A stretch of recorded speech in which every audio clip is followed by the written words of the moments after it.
எவ்வளவு பேர் எர்த் இந்த பூமி எவ்வளவு பெருசா இருக்கும், எப்படி அதோட சைஸ கண்டுபிடிச்சிருப்பாங்கன்னு யோசிச்சிருக்கீங்களா?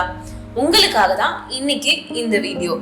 பொருட்களின் அளவுல இருந்து பூமியோட அளவு, அதுல இருந்து சூரிய மண்டலத்தோட அளவு, அதுல இருந்து பிரபஞ்சத்தோட அளவு வரைக்கும் மனித குலம் முதல்ல எப்படி கண்டுபிடிச்சது, ஒவ்வொரு அளவீடும் அடுத்து வரும் அளவீட்டுக்கு எப்படி ஒரு வழியை வகுத்துது அப்படிங்கறத தெரிஞ்சுக்க காஸ்மிக் லேடர் முறைய பத்தி நம்ம தெரிஞ்சுக்கணும். இந்த காஸ்மிக் லேடர் பத்தி நமக்கு இன்னைக்கு சொல்ல போறாரு உலகத்திலே புகழ்பெற்ற மேத்தமெட்டிஷியன்ஸ், கணிதவியலாளர்கள்ல ஒருவரான டெரன்ஸ் தாவோ. சின்ன வயசுல இருந்தே வானியல்னா எனக்கு ரொம்ப விருப்பம். என்கிட்ட ஒரு சின்ன டெலஸ்கோப் தொலைநோக்கி இருந்துச்சு. அப்போ புக்ஸ் எல்லாம் படிச்சு எர்த்ல இருந்து மார்ஸ், செவ்வாய் கிரகம் 18 மில்லியன் மைல் தூரத்துல இருக்கு அப்படின்னு தெரிஞ்சுக்கிட்டேன். அதை அப்படியே ஏத்துக்கிட்டேன். அதை எப்படி கண்டுபிடிச்சிருக்காங்க அப்படின்றது எனக்கு அப்போ தெரியல. சயின்ஸ் கம்யூனிகேஷன், அதாவது அறிவியல் தகவல் தொடர்போட குறிக்கோள் என்ன பொறுத்த வரைக்கும் நமக்கு தெரிஞ்சதை எப்படி தெரிஞ்சது, அதுக்கு பின்னாடி இருக்கிற லாஜிக்ஸ நமக்கு புரிய வைக்கிறது தான். சயின்ஸ் கம்யூனிகேஷன் சம்பந்தமான நிறைய அறிவியல் ஆவணப்படங்களை பார்த்தீங்கன்னா ஒவ்வொரு ஸ்டெப்பையுமே ரொம்ப தெளிவான தர்க்கங்கள், லாஜிக்ஸை வச்சு நமக்கு சொல்லியிருப்பாங்க. அப்போதான் எனக்கு புரிஞ்சுது இது எல்லாத்துக்கும் அடிப்படையா இருக்கிறது கணிதம் தான், மேத்தமேட்டிக்ஸ் தான். கணித தந்திரங்களை பயன்படுத்தி தான் இது எல்லாமே கண்டுபிடிச்சிருக்காங்க. இந்த கணித தந்திரங்கள் எப்பவுமே ரொம்ப சுவாரஸ்யமானதாகவும் இருக்கும். அதாவது இப்போ உங்களுக்கு எக்ஸ் வரைக்குமான தூரத்தை கண்டுபிடிக்கணும்னா நீங்க எக்ஸ மட்டும் பார்க்க மாட்டீங்க, ஒய்யும் சேர்ந்து தான் பார்ப்பீங்க. அதாவது எக்ஸின் மேல இருக்கிற ஒய்யின் தாக்கத்தையும் சேர்த்து தான் பார்ப்பீங்க. இந்த ஐடியா ரொம்ப புத்திசாலித்தனமானது. அதுக்கு தேவையான டேட்டா, டெக்னாலஜி, இதன் மூலமா நமக்கு தேவையானதை கண்டுபிடிச்சிடலாம். ஆனா இதோட அடிப்படை என்னன்னு பார்த்தோம்னா மேத்தமேட்டிக்ஸ் தான். இப்போ காஸ்மிக் லேடரை எடுத்துக்கலாம். இந்த காஸ்மிக் லேடர்ல இருக்கிற முதல் அளவீடு எதுன்னு பார்த்தோம்னா எர்த்தோட ரேடியஸ், அதாவது பூமியோட ஆரம். பூமியோட ஷேப் வட்டமா இல்ல கோலமா, இது தெரிஞ்சாதான் அதோட ஆரத்தை கண்டுபிடிக்க முடியும். அப்ப ஒரு மேத்தமேட்டிஷியன் இதை எப்படி கண்டுபிடிக்கிறது? ஆக்சுவலி நம்ம பூமியில சிக்கி இருக்கோம். நம்மனால பூமியில இருந்து விலகி செல்ல முடிஞ்சதுன்னா நீங்க பல்வேறு இடத்துல இருந்து பூமியை பார்க்க முடியும். அப்போ அது வட்டமானதா இருந்தா நீங்க ஒரு கோணத்துல இருந்து மட்டும் பாத்தீங்கன்னா அது ஒரு தட்டையான வட்டமா, ஒரு டிஸ்க் மாதிரி இருக்கும். நீங்க அதை வேற ஒரு கோணத்துல இருந்து பார்த்தா அது ஒரு நீள் வட்டம், எலிப்ஸ் மாதிரி இருக்கும். அதுவே ஒரு ஸ்பியரா அது இருந்தா எந்த கோணத்துல இருந்து பார்த்தாலும் அது வட்டமா மட்டும்தான் தெரியும். நம்ம ஒரு எக்ஸ்பெரிமெண்ட் பண்ணி இதை புரிஞ்சுக்கலாம். இந்த எக்ஸ்பெரிமெண்ட் செய்ய நமக்கு ஒரு லைட் சோர்ஸ், ஒரு பால், அப்புறம் ஒரு ஸ்கிரீன் தேவை. இந்த லைட் சோர்ஸ், பால், அப்புறம் ஸ்கிரீனை ஒரு நேர்கோட்டுல நம்ம வைக்க போறோம். அதாவது அந்த பாலோட ஷேடோ அந்த ஸ்கிரீன்ல விடுற மாதிரி.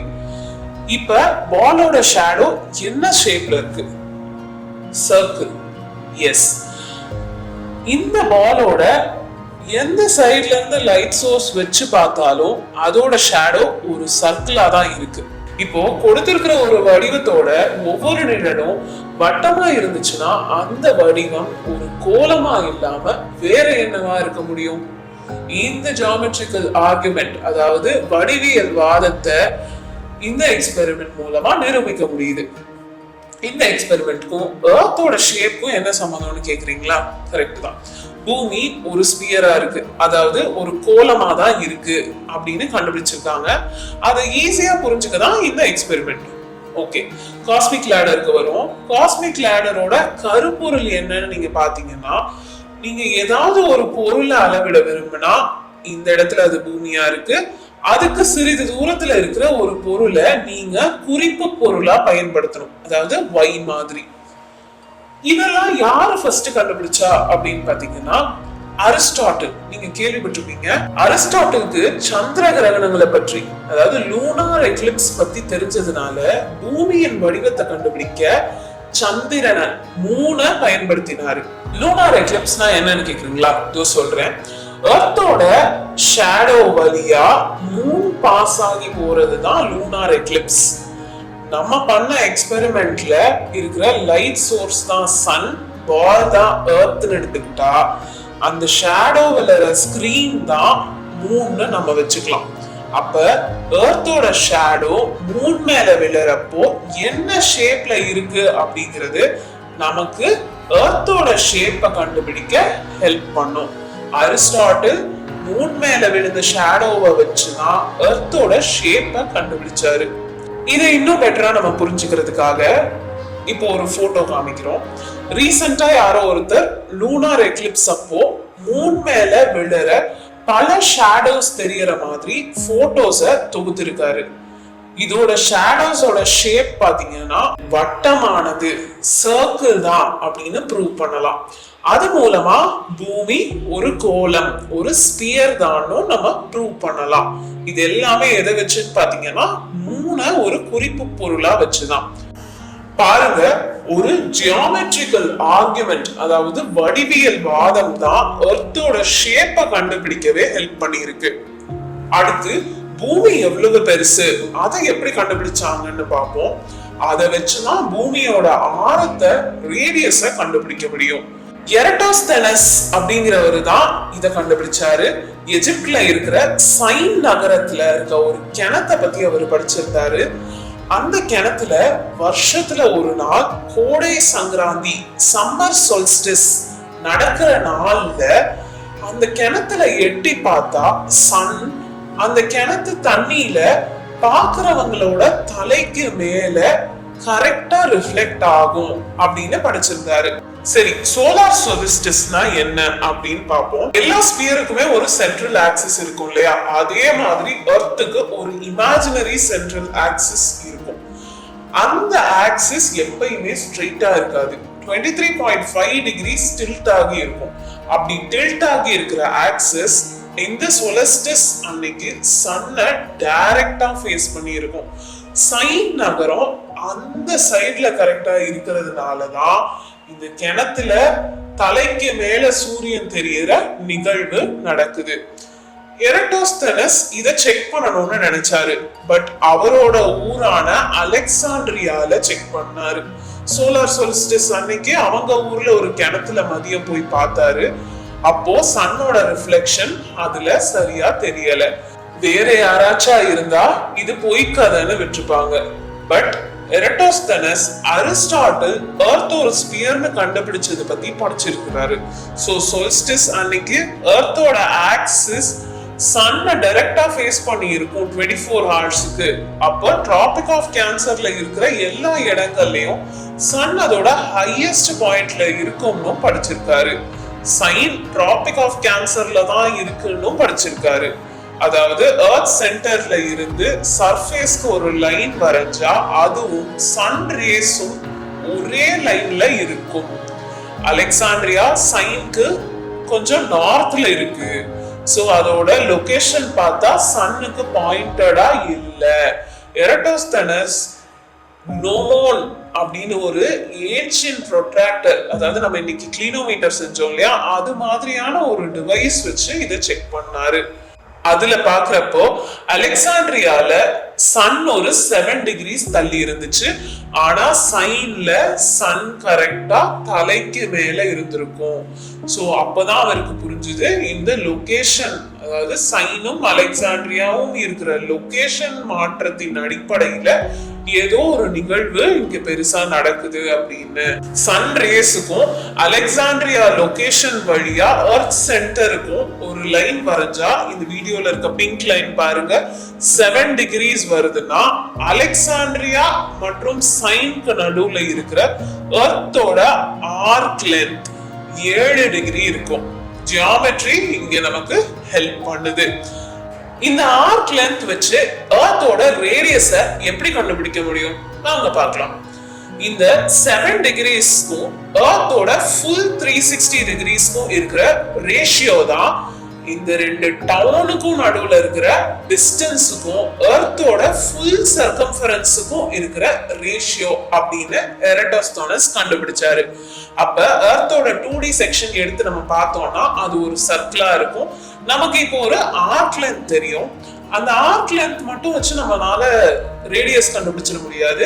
அதுக்கு வந்து டிஸ்டன்ஸ் அப்படிங்கிற இன்னொரு விஷயமும் நமக்கு தேவை. அப்ப அலெக்சாண்ட்ரியாவுக்கும் சைனுக்கும் இருக்கிற டிஸ்டன்ஸை எரட்டோஸ்தெனஸ் கண்டுபிடிச்சாரு. 500 மைல்ஸ் அப்படின்னு அதை கண்டுபிடிச்சாரு. அந்த காலத்துல வந்து ஸ்டேடியாங்கிற ஒரு யூனிட் யூஸ் பண்ணுவாங்க, மைல்ஸ் யூஸ் பண்ண மாட்டாங்க. ஸோ அது 5000 ஸ்டேடியா. லேட்டரா அதை வந்து மைல்ஸ்க்கு கன்வெர்ட் பண்ணும்போது அது 500 மைல்ஸ் அப்படின்னு ஆயிடுச்சு. அதை வச்சு ரேடியஸ் கண்டுபிடிக்கலாம்.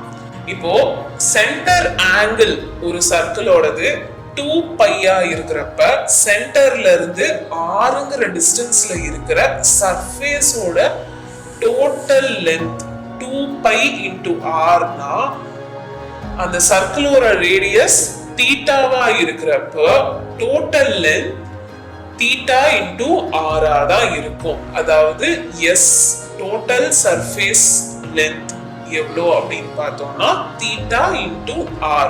இதுல இந்த r தான் ரேடியஸ் ஆஃப் தி எர்த். அதை வச்சு எர்த்தோட சர்க்கம்ஃபரன்ஸ் 2408.54 மைல்ஸ், அதாவது 40,000 கிலோமீட்டர்ஸ் கிட்ட இருக்கு அப்படின்னு கண்டுபிடிச்சாரு. இதை வச்சு ரேடியஸ் ஆஃப் எர்த் 6366 கிலோமீட்டர்ஸ் அப்படின்னு கண்டுபிடிச்சாரு. அந்த பீரியட்ல இருந்த மெஷர்மெண்ட்ஸோட அக்யூரசி தோராயம் கொஞ்சம் கம்மியா இருந்தாலும் எரட்டோஸ்தெனஸ் கண்டுபிடிச்ச ரேடியஸ் ஆஃப் எர்த் ஆல்மோஸ்ட் அக்யூரேட்டா தான் இருக்கு. ஆக்சுவலா ரேடியஸ் ஆஃப் எர்த் என்னன்னு பாத்தீங்க அப்படின்னா 6371 கிலோமீட்டர்ஸ். அதாவது ஒரு 5 கிலோமீட்டர் டிஃபரன்ஸ் தான் வந்து எரட்டோஸ்தெனஸ் அப்போ கண்டுபிடிச்ச ரேடியஸ்க்கும் இப்போ இருக்கிற சயின்டிபிக் அட்வான்ஸ்மெண்ட்ஸ் வச்சு கண்டுபிடிச்ச ரேடியஸ்க்கும் இருந்த டிஃபரன்ஸ். எவ்வளவு ஆச்சரியமான விஷயம் இந்த கண்டுபிடிப்பு. டெரன்ஸ் தாவோ சொன்ன கதையிலிருந்து எப்படி எரட்டோஸ்தெனஸ் தன்னோட பக்கத்து நகரத்துல நடந்த கேட்ட கதைய வச்சு எர்த்தோட ரேடியஸையே கண்டுபிடிச்சிருக்காருன்னு பார்த்தோம். இப்படி ஒரு அண்ட நிகழ்வை அறிவியல் உண்மையா மாத்துறதுக்கு, அதாவது ஒரு காஸ்மிக் இன்சிடென்ட்ட சயின்டிபிக் ஃபேக்டா மாத்துறதுக்கு அவருக்கு தேவையா இருந்த ஒரு கருவி மேத் மற்றும் லாஜிக் தான். எர்த்தோட ரேடியஸ்ல இருந்து இந்த கதை எர்த்துக்கும் மூணுக்குமான டிஸ்டன்ஸை எப்படி கண்டுபிடிச்சாங்கன்னு அடுத்து போகும். அதுக்கு எப்படி கண்டுபிடிக்கலாங்கிற லாஜிக்க உங்களுக்கு இந்த வீடியோலயே சொல்லியாச்சு. ஸோ நீங்களே கெஸ் பண்ணுங்க, உங்க டீச்சர் கிட்ட நீங்க எப்படி கண்டுபிடிச்சீங்கன்னு டிஸ்கஸ் பண்ணுங்க. எர்த்துக்கும் மூணுக்கும் நடுவுல இருக்கிற டிஸ்டன்ஸை வச்சு நம்மளால அடுத்து ரேடியஸ் ஆஃப் மூணை கண்டுபிடிக்க முடியும். இப்படிதான் காஸ்மிக் லேடர் உருவாகுச்சு. ஒரு கண்டுபிடிப்பு, ஒரு அளவீடு அடுத்த அளவீடை கண்டுபிடிக்க உதவும். இந்த பேரண்டம் யூனிவர்ஸோட அளவீடு வரைக்கும். ஆனா இது எல்லாத்துக்குமே எது உங்களுக்கு உதவி இருக்கு அப்படின்னு பாத்தீங்கன்னா மேத்ஸும் லாஜிக்கும் தான். உங்க கனவு எவ்வளவு பெருசா இருந்தாலும் மேத்ஸும் லாஜிக்கும் உங்களை அதை ரீச் பண்ண ரொம்பவே ஹெல்ப் பண்ணும். ஸோ நல்லா படிங்க, என்ஜாய் பண்ணுங்க. தேங்க்யூ.